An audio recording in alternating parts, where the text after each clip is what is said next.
And he hits the target. Golly, how'd that feel? It's got a push to it. You can feel it. Hey, makes you feel alive though, don't it? Yeah. It's hard. Last Minute Man, we're back here on the range with my good buddy, Mr. Obvious. And after the 35 Whalen video, we had a lot of requests for some more hard-hitting calibers.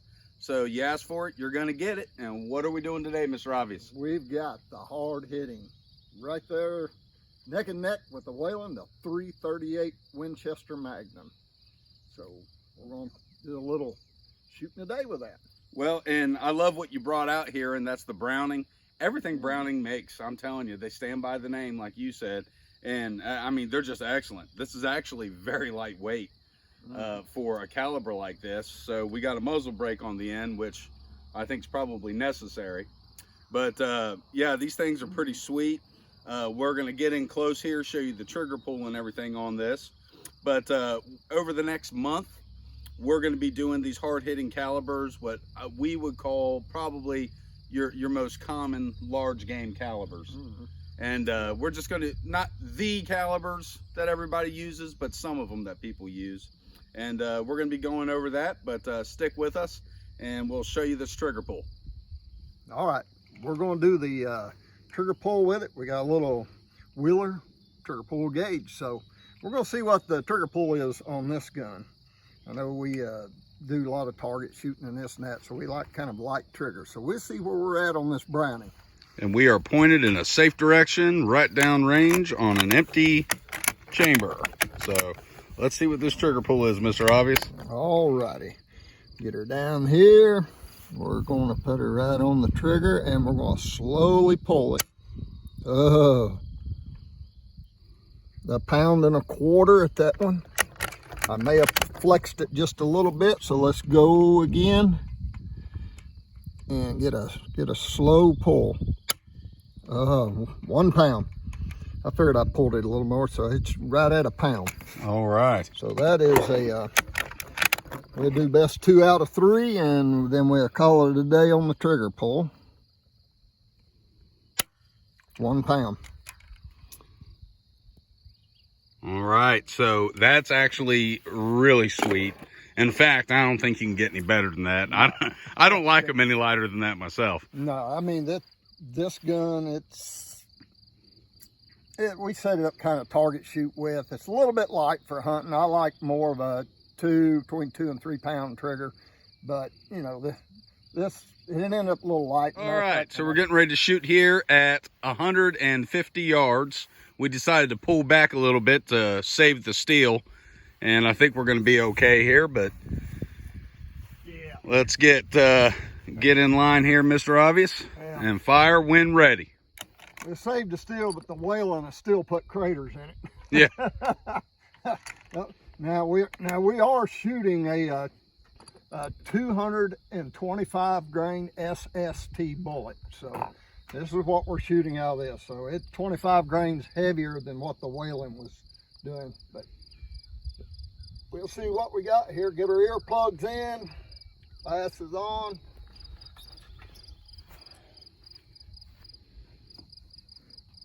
We get on target.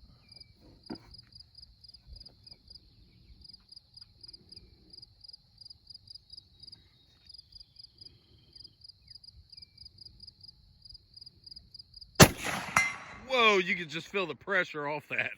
All right, now let me get in front of you here, cleared chamber, and we are at 2733. 2,733. Not bad, not bad. It ain't a Whalen, but you know. I mean, that is zipping though, and that is a 225 grain bullet, which is heavier than we were shooting through the Whalen. Yeah, 25 grains more. So I mean, that's power right there, and that's actually a long range rifle as well. Yeah. So let's get another one, then I want to shoot. Oh, right. Another. I can't let you have all the fun. That one hit dead center. So we got an orange dot about that big, and I hit right about in here on the orange dot. So all right, let's see if we can stack it. See what this Browning's made of.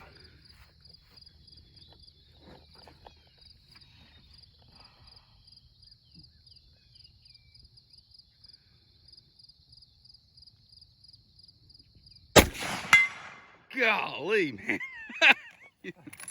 2726. So let's look here. 2726. Yeah. So I put that one went a little bit low to the right, but may have been me. I was crunching down on this kind of hard, trying to get one of the sandbags. I was pushing down to have it come up. All right, we got last minute man up here. I'm gonna try my hand at this, see how she does. Oh, you'll do fine. When you got good equipment, you can shoot good. I'm gonna see if we can get this target in here a little better.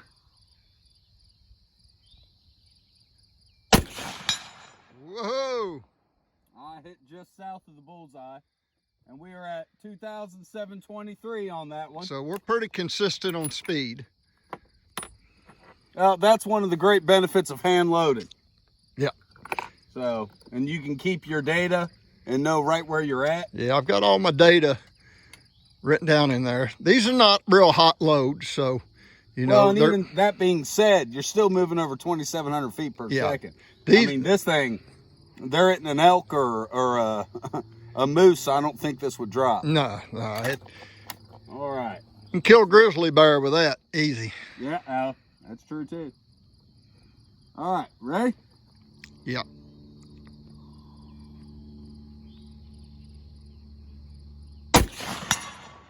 Whoa!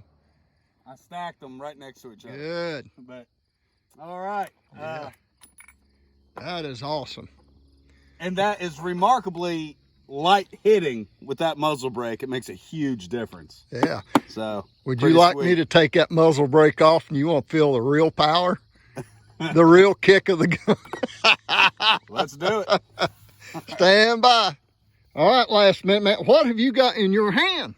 Apparently we took the muzzle brake off. Uh-oh. And we're going to see how that affects the recoil on this sucker. I'm excited. I don't know about you. I could see you're excited. I don't know if I'd want to shoot it or not. I had a hard enough time with that whaling. All right. Let's see what this baby does. And again, same stuff. Same hand bullet, load. same hand load, same bullet weight. Yep. Woo! You're going to get a little more punch. I don't know how much more, but Well, we'll see. I've never shot it with a muzzle brake off of it. I don't know. All right, you ready? I'm ready. Just good Lord. Golly. Yeah. Woo! 2,690 feet. I don't know if it was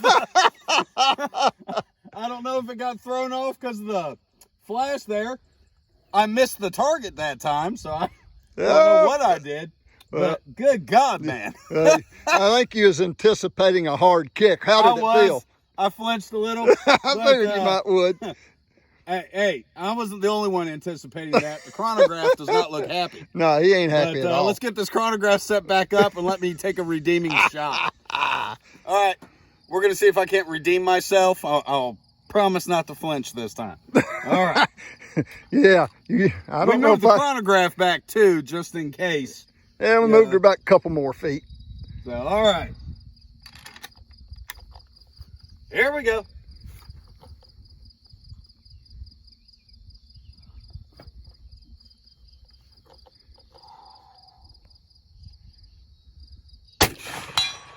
Whoa! You redeemed yourself. Yeah. 26.97. 26. And I'm telling you, It's that one got me. Yeah. Well, Wow. So we got pretty consistent bullet speed, so. Wow, that hit hard though. Did it? We're gonna have to do this offhand. Stay tuned. All right, so Mr. Obvious wanted to one-up me and go offhand with no muzzle brake. I'm telling y'all, that last one punched. Yeah. So let's see how we do here, Mr. Obvious. I don't know, you got me scared. I don't know if I can hit the target. All right.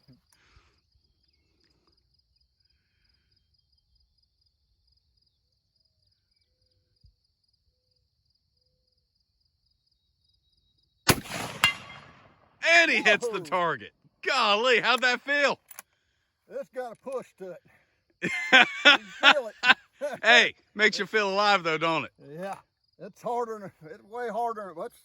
I'd say it's a little more than probably a 3-inch Magnum out of a 12 gauge, hitting somewhere between that and a 3.5 inch. Yeah. It's got a punch to it without. Oh, yeah. Break. Whew.